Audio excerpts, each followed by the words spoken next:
bom dia. Começo, para não perder tempo, começo por agradecer à organização deste workshop, a oportunidade que nos dá para apresentar, digamos assim, um brevíssimo balanço preliminar do que foi o projeto de apoio ao Programa de Desenvolvimento Agrícola e Rural.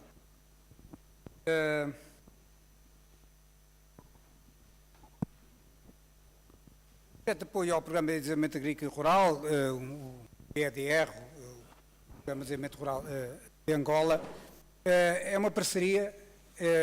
entre o Instituto de Desenvolvimento Agrário de Angola, o IDA, do Ministério da Agricultura, e o Instituto Superior de Agronomia, o ISA. Um programa que foi executado, ou tem sido executado pela parte portuguesa, pelo CENTROP, o Centro de Estudos Tropicais para o Desenvolvimento, e que se localizou, embora visando como público-alvo toda a população camponesa de Angola, visou uma região, ou se localizou, se focalizou numa região particular, enfim, de comum acordo, depois de uma análise preliminar com os técnicos angolanos,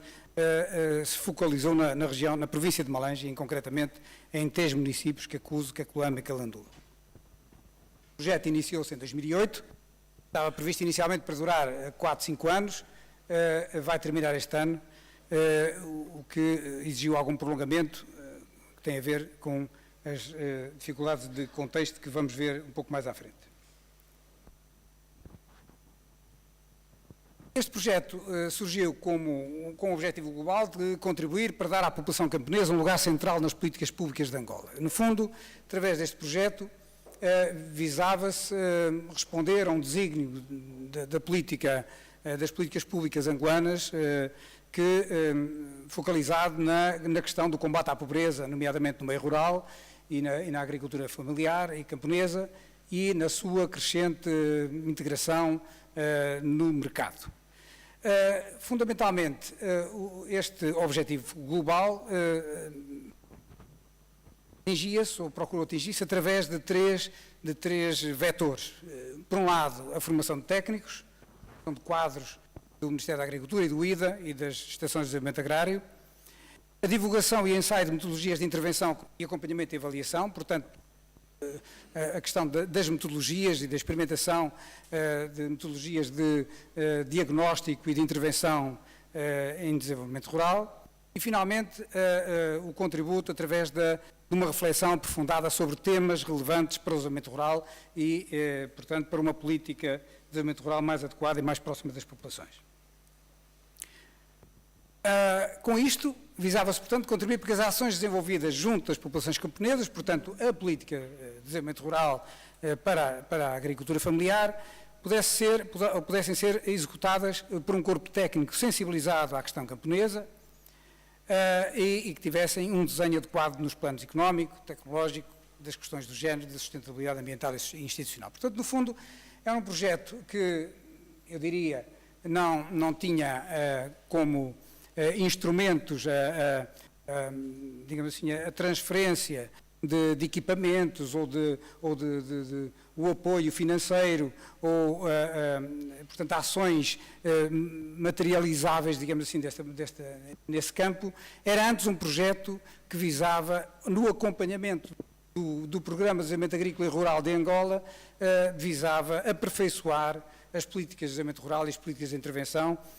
nomeadamente partindo de um diagnóstico muito aprofundado da realidade concreta dos locais e depois procurando ajustar essas medidas, essas intervenções a essa realidade. Com objetivos específicos, desdobrava-se em 5 objetivos. O primeiro era exatamente organizar um sistema de acompanhamento e monitorização desse programa de extensão e desenvolvimento rural angolano. O programa já tem uma longa existência, que na altura estava já em curso e que se tem vindo a ter, digamos assim, extensões sucessivas. Depois, exatamente a questão da definição e personalização de variáveis e temas relevantes a considerar numa política de desenvolvimento rural,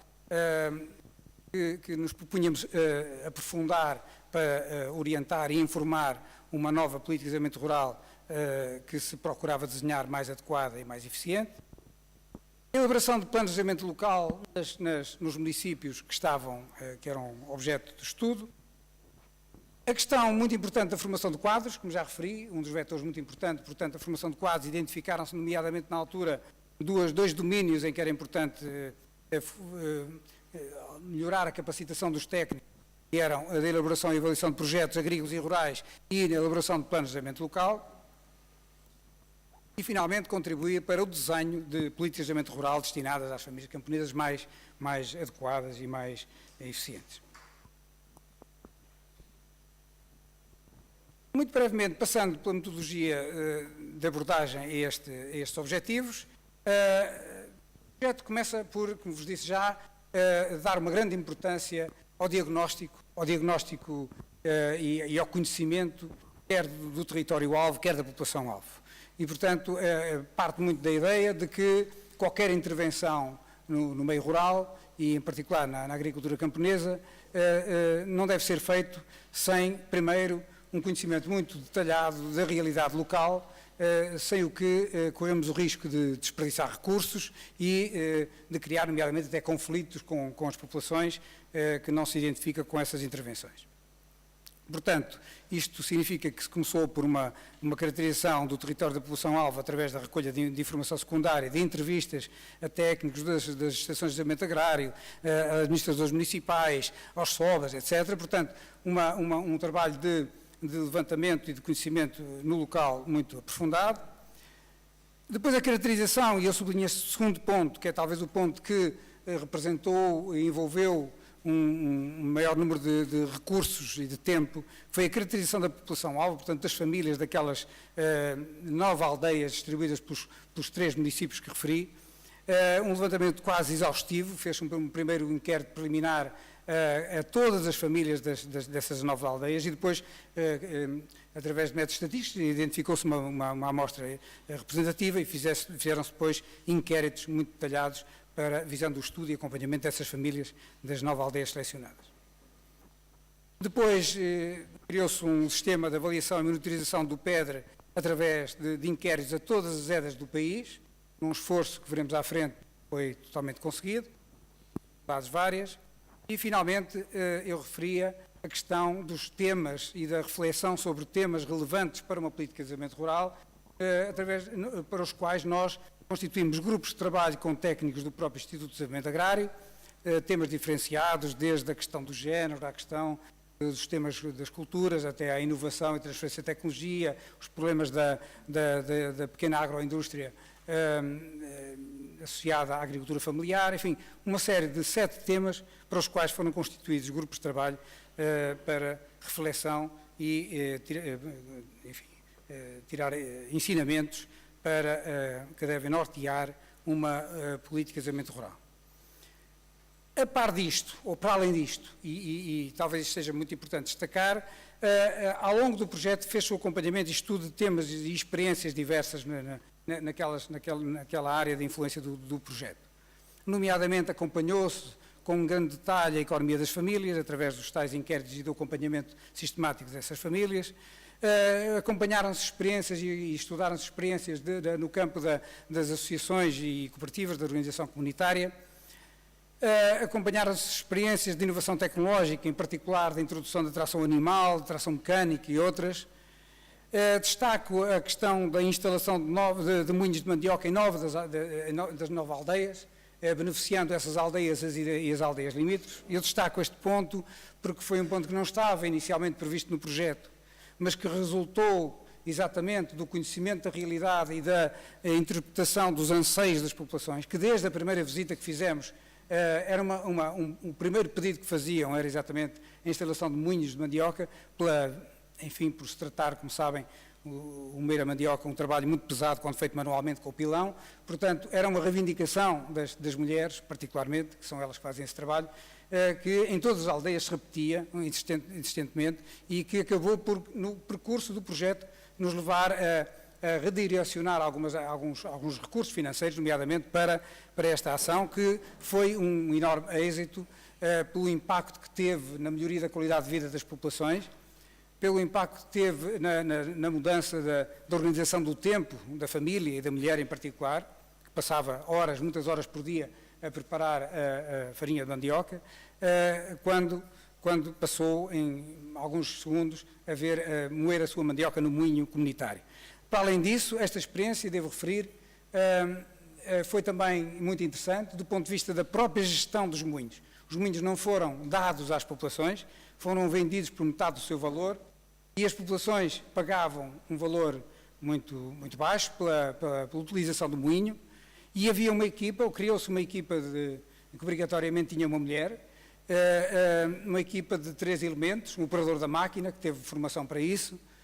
uma máquina muito simples, com certeza, um tesoureiro para fazer as contas das receitas recolhidas e alguém que era o responsável pela equipa, e isto funcionou de tal maneira bem que depois este modelo de gestão, digamos assim, constituído pelas populações, democraticamente eleitos pelas aldeias, acabou por ser replicado e copiado pelo próprio Ministério da Agricultura na distribuição de outros equipamentos e outros moinhos. Tinha muito mais a contar e o professor Manuel Correia acompanhou essa experiência e, portanto, tínhamos muito mais a contar e ficará para o debate, se for necessário, aspectos interessantes que decorreram dessa iniciativa do projeto. Acompanhámos e identificámos itinerários técnicos das culturas, com acompanhamento sistemático de alguns agricultores, fizemos o levantamento de preços e circuitos comerciais, não só localmente, nos mercados locais, como em Malange, como na própria capital, em Luanda. Acompanhámos o processo de instalação das fazendas, que está em curso, e fizemos até um mapeamento disso, com cartografia elaborada no município de Cacuzo, em que pudemos ver como é que estão a ser feitas a ocupação da terra, que inicialmente no projeto não era, digamos assim, um problema, e que começa a sentir-se que virá a ser um problema nesses conflitos de interesses entre as fazendas que se vão instalando e as terras comunitárias.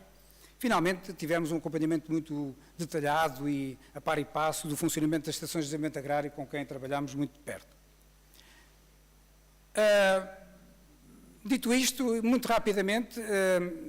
referir alguns, depois de referir os objetivos, digamos assim, a metodologia de abordagem, que constrangimentos é que eu traria aqui, numa síntese muito, enfim, podia ser muito estendido este slide, mas para não vos tirar muito tempo, depois deixando para o debate outros aspectos que podemos aprofundar, eu diria que há, naturalmente, para um projeto deste tipo, custos de contexto a diversos níveis. Desde logo, e começo pelo mais evidente, que todos conhecem certamente, é o que todos esperam quando fazem projetos, portanto, em latitudes mais a sul, naturalmente que as questões de ordem logística, as dificuldades de instalação dos 3 técnicos portugueses que acompanharam o projeto no local, as dificuldades que isso trouxe, a dificuldade de encontrar o local, a casa onde vão viver, tiveram que viver durante muito tempo, nos primeiros anos, nas instalações de um centro de formação do IDA, enfim, as dificuldades de transporte, dos meios de transporte, as viaturas que tinham que ser disponibilizadas pelo IDA e que chegavam tardiamente e eram insuficientes para fazer o acompanhamento das aldeias, enfim, com tudo o resto que é associado a isso, as avarias que depois demoram a reparar, portanto, o meio de transporte que fica parado, ou que já não são 2, é só um, e não se sabe quando é que vão ser 2 outra vez. Enfim, as vicissitudes próprias deste contexto.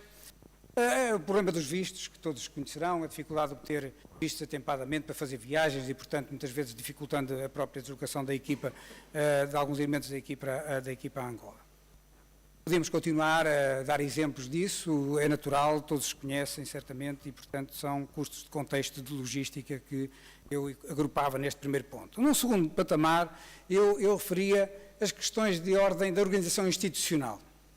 Se calhar também não são coisas novas, e todos nós nos queixamos em Portugal, na Europa, destas questões. Em Portugal, somos um país do Sul, mas indo mais para o Sul, as coisas são mais acentuadas e mais constrangimentos ainda maiores. Refiro-me à falta de ligação entre a agricultura e o Ministério da Agricultura com as instituições de investigação e com as instituições de ensino. Eu referi aí o Instituto Médio Agrário. Por exemplo, em Malange, nós visitámos, aos arredores de Malange, o Instituto Médio Agrário, com imensa atividade, imensos alunos, publicações, etc. Mas não havia qualquer relação entre o trabalho dessa escola e as estações de desenvolvimento agrário e o IDA de Malange. E, portanto, os técnicos que trabalham com os agricultores e com a agricultura familiar não têm, muitos deles são extensionistas com a 4ª classe e, portanto, que fazem um trabalho fantástico de acompanhamento das aldeias com um esforço enorme, sem meios de transporte, etc., em condições muito difíceis, mas têm fortes limitações, até da sua preparação técnica, para responder às necessidades e aos problemas das aldeias, das agriculturas, das populações. Portanto, a falta de ligação entre o IDA Central e o Instituto de Investigação Agrária, por exemplo, o que se faz nesse Instituto e aquilo que são as necessidades dessa agricultura. Nomeadamente, isto é muito evidente quando nós, ao longo deste projeto, acompanhámos uma mudança profunda do meio rural em Angola, que passou de uma fase em que, enfim, no início da paz, o IDA teve uma função fundamental de distribuição de fatores de produção, sementes particularmente, de forma gratuita, enfim, supostamente depois pressupunha uma devolução que nunca era feita de forma muito significativa, portanto era uma distribuição em massa de sementes, de enxadas, de charruas, de catanas, enfim, de limas, todos os equipamentos necessários para fazer renascer uma agricultura depois da devastação da guerra. Isso foi uma fase de distribuição de insumos, como eles chamam, essencial e se calhar não podia ser evitada. Só que os técnicos das EDAs e os técnicos do IDA locais acabaram por, cumprida essa fase, não ter depois conhecimentos, e o constrangimento, não ter conhecimentos técnicos, ter preparação técnica, para passar à fase seguinte, que é a fase em que as populações começam a querer melhorar as suas produtividades, aumentar a sua produção, responder aos problemas das culturas e da pecuária. Portanto, a falta de ligação entre o ensino e a investigação com a agricultura e com os técnicos da agricultura que trabalham no terreno. Esse é um constrangimento que me parece importante assinalar e que condicionou a própria, digamos, a própria motivação ou desmotivação dos técnicos. Não é? Portanto, que muitas vezes, pela sua incapacidade e sua impreparação, ficam, digamos assim, diminuídos na sua ação. E até na resposta e no diálogo com a equipa portuguesa, com a equipa do projeto. Finalmente, e talvez o mais importante, eu diria com toda frontalidade, embora com todos os cuidados, as questões de custo de contexto associadas às políticas públicas. Vive-se muito, do nosso ponto de vista, uma política pública assente em programas e projetos. Programas e projetos que se sucedem no tempo. Agora é o PEDR, a seguir é o programa do Banco Mundial para combate à pobreza, a seguir é o programa disto, é o programa daquilo, já vamos em 4 ou 5 ou 6 ou 7 programas que todos falam no combate à pobreza, enfim. A política vai sucedendo numa lógica de projetos e programas conforme os financiamentos, nomeadamente internacionais, das multilaterais financeiras, e não existe, ou é difícil encontrar uma política de intervenção consistente, estável, que permita ser mais eficiente e permita aos técnicos saber o que estão a fazer. E, portanto, há, do nosso ponto de vista, esta grande dificuldade com que nós nos deparamos e que tem influência na própria atitude dos técnicos e depois, sobretudo, a nível local, dos extensionistas e dos técnicos, os dirigentes das estações de desenvolvimento agrário, que se queixam, de facto, desta deriva em que hoje o importante é distribuir insumos, amanhã o importante já é preocuparem-se com outra coisa, depois é o crédito, a certa altura foram todos convertidos digamos, a preencher fichas de candidaturas a financiamento dos bancos. Portanto, eles viviam ou vivem parecemos a nós, alguma falta de coerência de linha de intervenção pública minimamente consistente, que permita uma atuação mais eficiente e que dificultava muito também o diálogo connosco. E até, enfim, a motivação e a persistência com que estavam envolvidos neste projeto, que muitas vezes era afetada por intromissões estranhas e por novas ideias que surgiam num projeto qualquer, de um programa novo que estava a ser posto em implementação e que envolvia muitos milhões de dólares e que era preciso dar resposta e gastar esse dinheiro. A par disto, desacertos grandes entre, e se calhar a consequência disto, entre os instrumentos de desenvolvimento rural e as condições concretas ao nível regional e local. Portanto, não só desacerto entre grandes linhas de orientação estratégica da política, mas desacertos ao nível da própria implementação dessas medidas. Era frequente as queixas das aldeias que recebem, por exemplo, na distribuição de sementes, aldeias que têm a sua base de alimentação na mandioca e que não produzem milho, receberem toneladas de milho para semear, porque são mandados de Luanda para toda a Angola, indistintamente, qualquer que seja a província. Portanto, ou, sei lá, o desfazamento entre as condições de crédito das instituições financeiras e as culturas. Crédito tem prazos de reembolso inferior, por exemplo, à duração do ciclo da cultura. Portanto, a gente encontramos muito este tipo de desacertos enfim, que considero que são constrangimentos a um projeto de colaboração no desenvolvimento rural de uma forma eficaz. Aqui dou exemplos de exatamente consequências práticas disto tudo, quer dizer, o atraso de um ano na instalação dos 3 técnicos portugueses que foram residir em Malange, os ensaios de campo, os atrasos aí introduzidos, enfim, a dificuldade que foi, por exemplo, em fazer ações de formação que obrigava a reunir entre 10 a 15 formandos, era uma dificuldade enorme fazer reunir 10 a 15 formandos num local para durante uma semana ou 15 dias terem formação. Isto levou a alguma ineficiência na execução do projeto. Os atrasos na recolha de informação e falta de fiabilidade. Há muita dificuldade, e imaginem o que é fazer inquéritos às EDAs das 18 províncias de Angola, receber essa informação, muitas vezes fora de tempo, com dados completamente descontinuados, ou com grandes lacunas, ou dados que não são fiáveis porque são simplesmente a repetição de estatísticas e de indicadores oficiais de produtividade, por exemplo, que não têm nada a ver com a realidade, mas que estão habituados portanto, a reproduzir como sendo verdade. A falta por vezes, feedback por parte dos elementos da equipa angolana, pelas razões que acabei de descrever, problemas até de comunicação e linguagem, esta tal falta de formação e de capacitação dos técnicos, muito exigida agora nesta fase de aumento da produção e da produtividade, e depois as mudanças constantes institucionais, nomeadamente ao nível da política de desenvolvimento rural, e até a própria reestruturação do próprio PEDRE, que era um programa claramente de fomento da agricultura familiar no início, e fez o seu papel de uma maneira muito eficiente, distribuindo os tais insumos de uma forma generalizada, mas depois foi transformando, acompanhando a mudança da realidade, foi-se transformando num projeto de modernização, com a introdução de novas tecnologias, de novas técnicas na agricultura. Resultados, há um conjunto de resultados oficiais que estamos a preparar e ultimar para apresentar, as publicações, publicámos 2 livros com resultados e à volta das questões discutidas no projeto, manuais de formação, realizámos 2 seminários em Angola, relatórios do projeto e documentos de trabalho. Eu diria que, de uma maneira mais substantiva, o que é que fica depois de todas estas dificuldades que eu falei, destes constrangimentos e destes custos de contexto que falei antes, o que é que fica deste projeto ao fim destes anos todos? Eu penso que claramente, estou otimista, porque penso claramente que se transmitiram e ficaram no terreno, se transmitiram, construímos, juntamente com os técnicos angolanos, novas ideias e modelos de intervenção do desenvolvimento rural a nível do Ministério da Agricultura.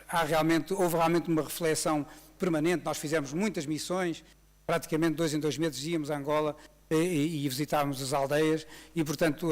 houve claramente um debate permanente com aqueles técnicos que